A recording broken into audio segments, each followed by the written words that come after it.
Good evening. Welcome on in. So glad you are here for Midweek Connection. I am thankful to be with you this evening. We are, of course, doing what we do on Wednesday evenings, our Midweek Connection. We are studying the Tao Te Ching. As I've mentioned to you before, probably the most influential historical spiritual document for me personally. And I'm so glad that you're here. Everyone, if you would, just let me know who's here. Maybe drop a comment and just say hey. Shout out. I'd love to try to say hello to as many of you as I can this evening. Looks like Evelyn is with us. Hello, Evelyn. I'm so glad you're here.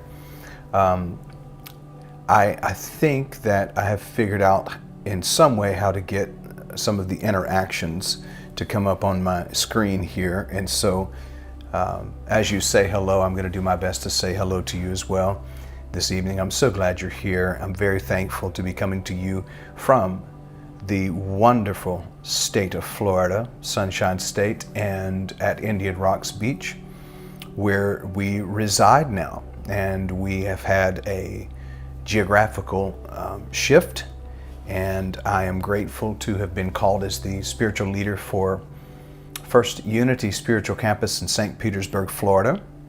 And today was actually my official first day there, and it was wonderful to just start to get oriented and acclimated to the office space there and experiencing all of the possibilities and the potential that we have as a community to grow. So here we are, First Unity Spiritual Campus and One Love Consciousness Movement, connecting the dots. We are flowing and growing and going together. So if you're joining by way of First Unity and you're joining by way of One Love, meet your sister in spiritual journey. And I'm so glad you're here and a part of this. This is a wonderful space and time for us to be in as humanity. There are many things going on in the world. Some of them seem wonderful, while at the same time we know we have our own share of tragedies that we're dealing with and we're working through. But we are working through them, are we not? We are working through them, and we are living from the space of knowing ultimately that all is well and we will remain connected. So I'm not sure if there's anyone else out there, but I'm going to go ahead and move along because I want to share a few things with you this evening from the Tao. But if you would take just a moment, as we normally do, and maybe just gently close your eyes and soften your shoulders. Straighten that spine and allow yourself to just be here in this space for a moment.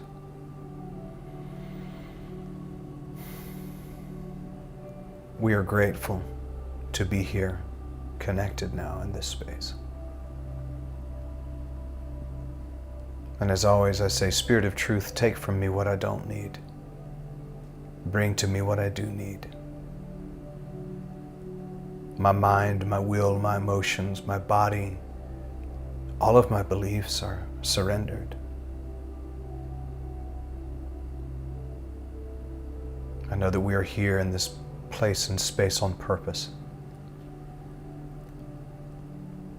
I know that whatever we're going through, ultimately we're growing from it and through it.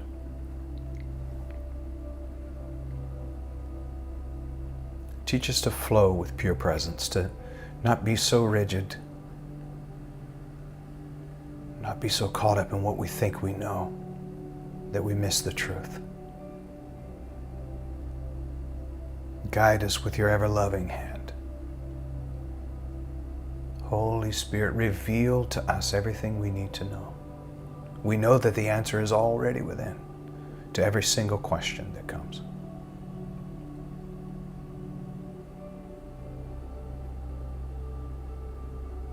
So Spirit, lead us where our trust is without borders. May we walk on the water wherever you've called us. Take us deeper than our feet could ever wander. And our faith is constantly made stronger in pure presence. So we honor this space that we are in together. And we say thank you, thank you, thank you. And so it is. And so it is. Ah, yeah. Benny, howdy to you. Evelyn, howdy to you. So glad to see you here. Thank you for being in this space. As I've mentioned to you many, many times, one of my favorite writings of all time is the Tao Te Ching, and I had a really good chance to take a look at this verse 39 of Tao today, and what a blessing and an opportunity it was to really once again read this verse. And I want you to know that this is really my heartbeat.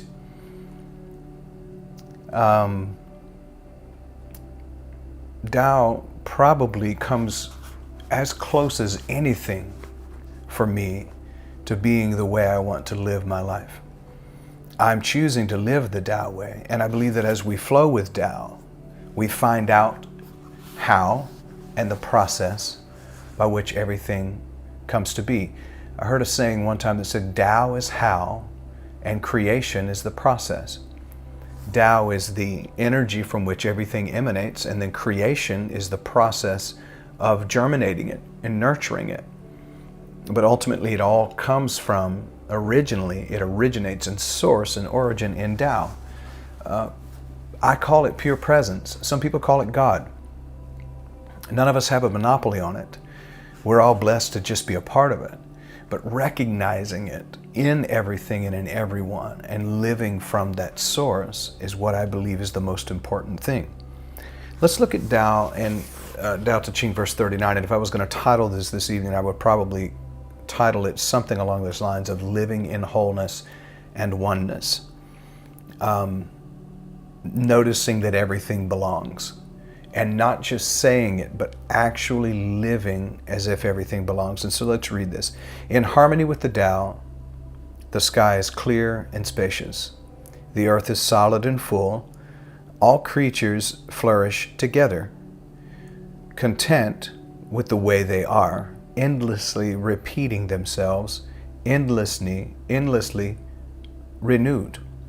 When man interferes with the Tao, the sky becomes filthy, the earth becomes depleted, the equilibrium crumbles, creatures become extinct. But the Master views the parts with compassion, because he understands the whole. His constant practice is humility. He doesn't glitter like a jewel, but lets himself be shaped by the Tao, as rugged and common as a stone. That last stanza there, the last portion of that stanza, is really important for us to have this sense of humility, noticing that everything belongs, and being compassionate for everything because we understand the whole. In other words, we have a broader vision and understanding that it's all connected. And so you're able to look at people who are maybe living beneath their privilege in your opinion and still be loving and compassionate toward them because you understand that ultimately everybody's on their own journey and everybody is in their own space and place in time in this journey. It reminds me of the story of the Cherokee chief who sent his 4 sons out to look at a tree, and he sent them all out at a different time of the year, in a different season. And they came back talking about the same tree, but with a different visual of what the tree looked like. In the winter, it was completely barren.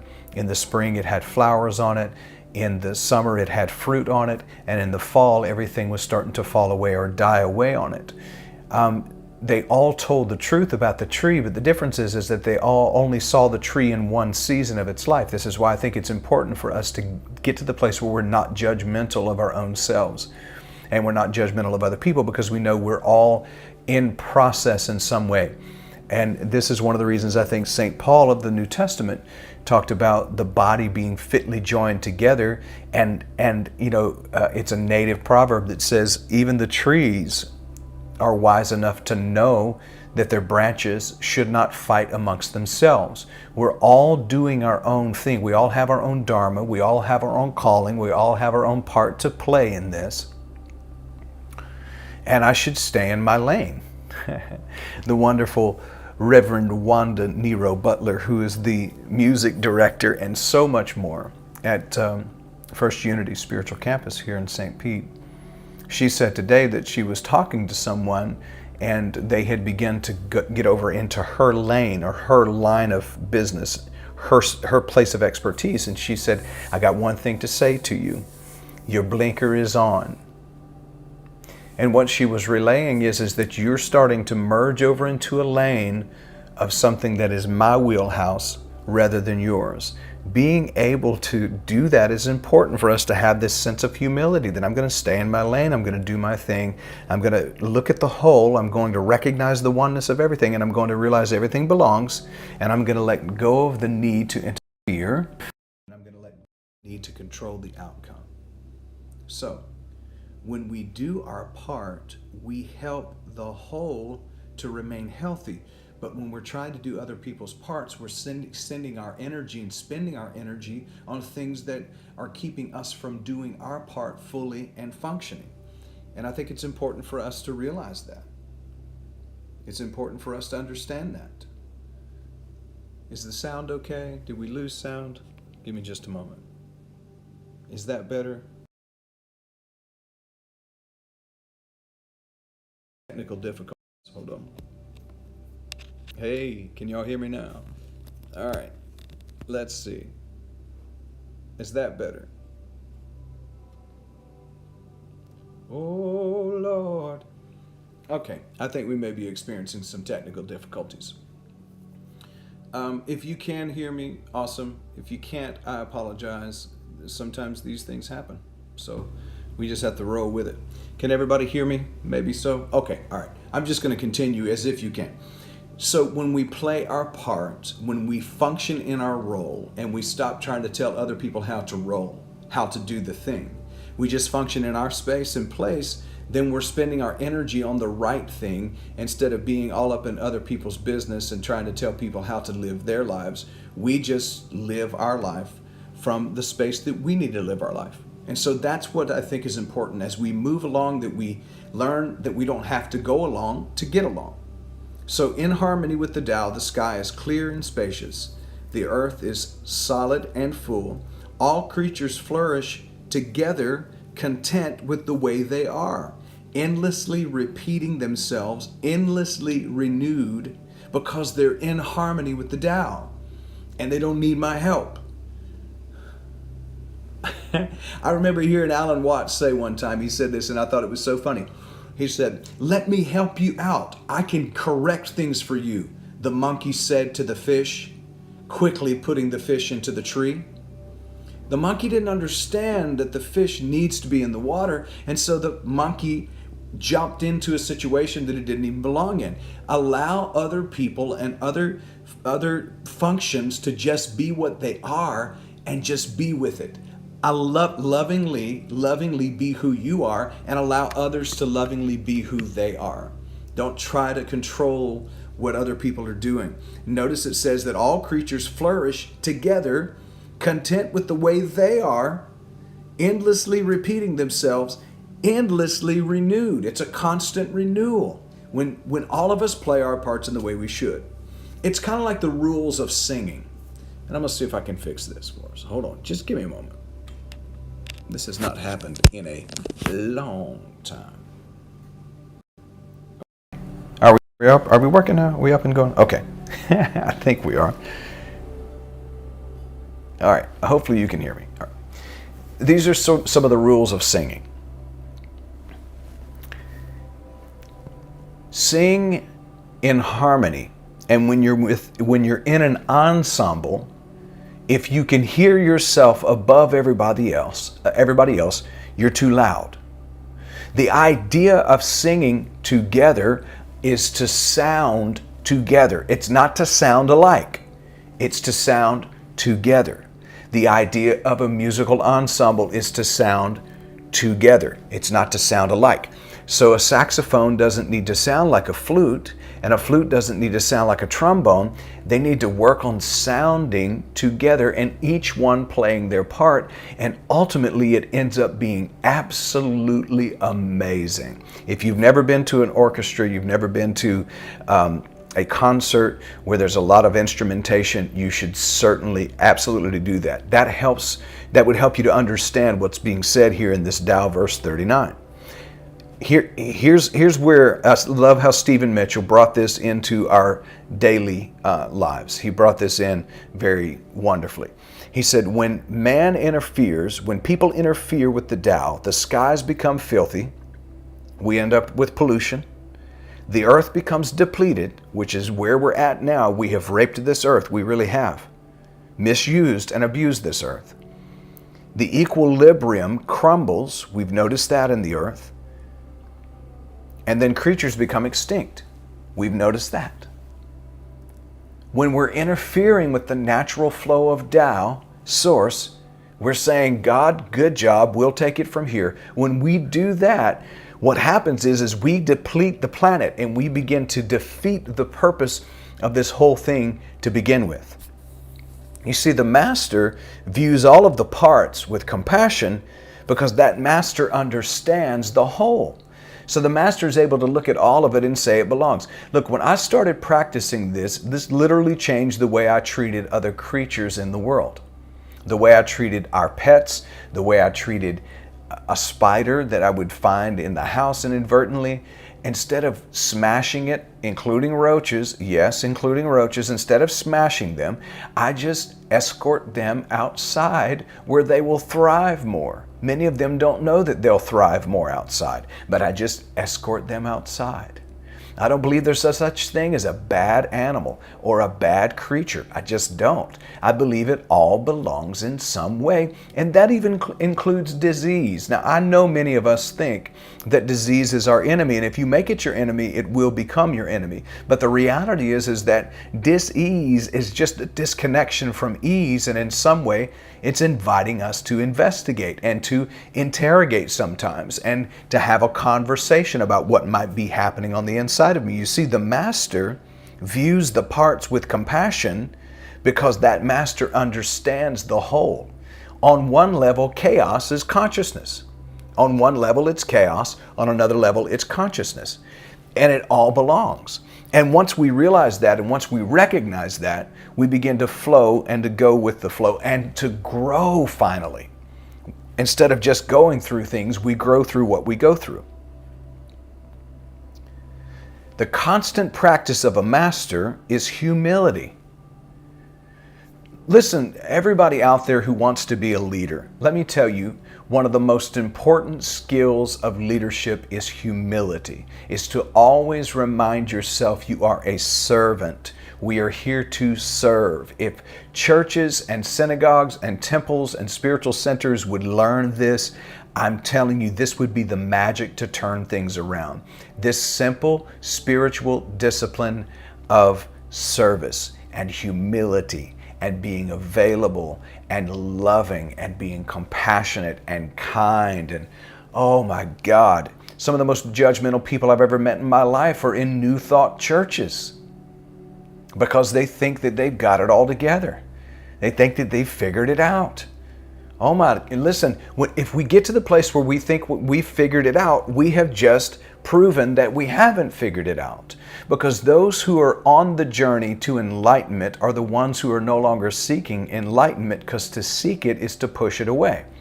It's to not seek it. Why would you seek it? For what reason? So that you can land on the charts with so-and-so? No, stay in a place of humility. Don't need to glitter like a jewel, but let yourself be shaped by the Tao, as rugged and common as a stone. I think I mentioned to you, maybe this last Sunday, that I think it was Michelangelo who sculpted the David. And they asked him about the sculpting of the David. And his simple explanation was, there was no image there, but the David was in there. And I just chipped away the parts that weren't the David. This is essentially saying the same thing. The one who is mastering Tao has essentially allowed themselves to be shaped by the Tao, as rugged and common as a stone, not needing to glitter like a jewel. So here's a couple of things to share. Practice non-interference and find harmony. Stop interfering with the way your kids are doing things. Stop interfering with the way your friends or your family members or the people of the opposite political party are doing things. Stop interfering. Leave them alone. Let it work out. Find harmony. Find that place of peace. Dr. Wayne Dyer said this: wholeness means maintaining a sense of balance with the eternal, all-providing, gentle, non-pushy consciousness presence.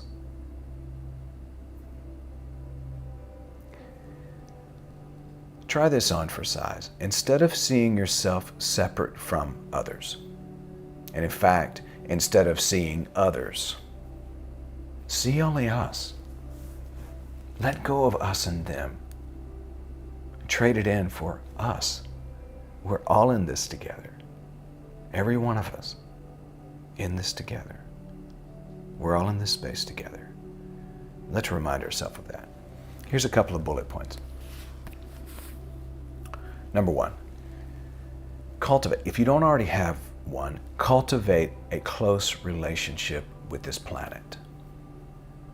One of the things that I love about where we're living now, where we're getting to reside, is that I'm getting a chance to go out to the ocean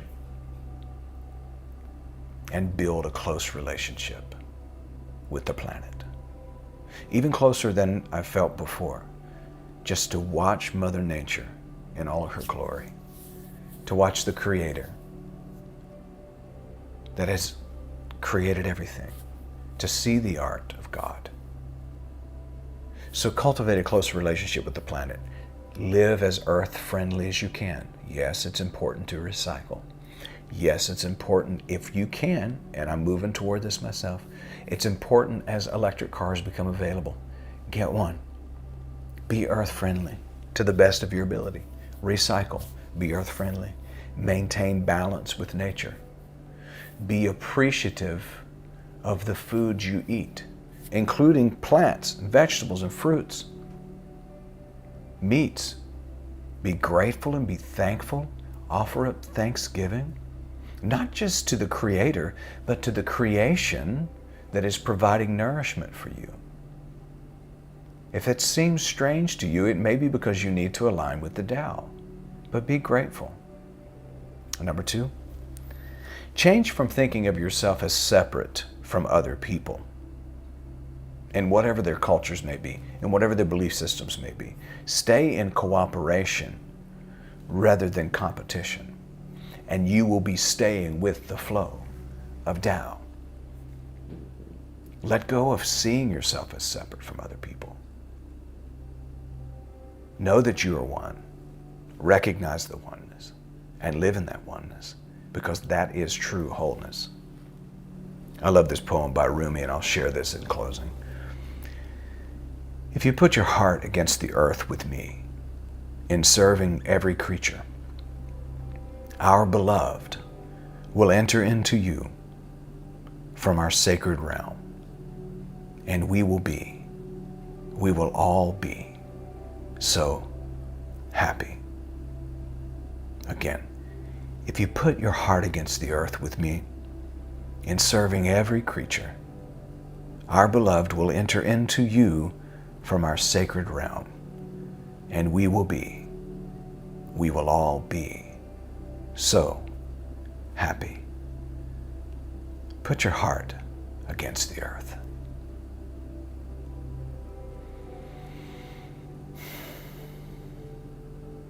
Allow yourself for just a few moments here. Maybe say this prayer: I want to know oneness with all of life. I want to know oneness with all of life. Here's the thing. If you feel separate, it's okay. I've been there. Many on the planet are there. But at least let this become your prayer. I want to know, or even a mantra, I want to know oneness with all of life. I want to know oneness with all of life. Ah, yeah. Thank you for being patient this evening with all the technical difficulty. It's the first time that's happened in a minute, and I'm grateful we were able to make it through it. I want to remind you of our opportunities to join virtually. Tuesday, Wednesday, and Thursday of each week, 6:30 a.m. Eastern Standard Time. We're coming to you from our living room now. Our studio is no more. We don't have the studio, so we're coming from our living room. We're meditating together. We scoped out some spots on the beach this morning so that we can do some of our meditations from the beach. I think that would be fun too. But 6:30 a.m. Tuesday, Wednesday, Thursday. Also, midweek connection at 7 p.m. Eastern Standard. That's what you're experiencing right now. And we have our Sunday morning connection. That's at 10 o'clock. Now, these are virtual opportunities, okay? Not everybody appreciates or cares for church, a church environment. I know that. This is available to you. However, I am the spiritual leader at First Unity Spiritual Campus here in St. Petersburg, Florida, and you are invited to attend in person at our campus. You're also invited to attend virtually if you're not here and local, and that is firstunity.org. You can also find us on YouTube, and you can find us on Facebook, First Unity Spiritual Campus on Facebook. You'll find us there, and that's at 11:30 a.m. Eastern Standard Time. So that means you can join in for all of this. You can have 2.5 or 3 hours worth of spiritual juice from our devotional contemplation, which is about 35 minutes or so on Sundays at 10 o'clock, to our 11:30 New Thought Church experience. Metacostal is what we call it. Ain't that beautiful? Where we are transcending and transforming, and we're having a wonderful New Thought Church experience. You have an opportunity to have all of that. Meditations are provided through First Unity as well at 6 p.m. on Wednesdays and at noon on Wednesdays. All of these are options. Go to our website, firstunity.org. Go to our Facebook page, First Unity Spiritual Campus, and on YouTube as well. Subscribe, become a part, connect, stay connected. It's a wonderful thing. And we're starting a new series, by the way, this Sunday. The new series is Where Do We Grow From Here? We're tagging that on to our theme for the year, Here We Grow. I love you all. I want to say thank you for those who continue to give. Thank you for your support. The ways to give are at iamonelove.com. You can give to this ministry, this 501c3, and so we invite you to do so, iamonelove.com. If you go to iamonelove.com, you can see the ways to give. In fact, there's a banner that will pop up so that you can click and give. Thank you so much for being here. I love you. Now, here's what I'm going to say like I normally do. Go and make it a great evening, because you can. I'll see you in the morning. Peace.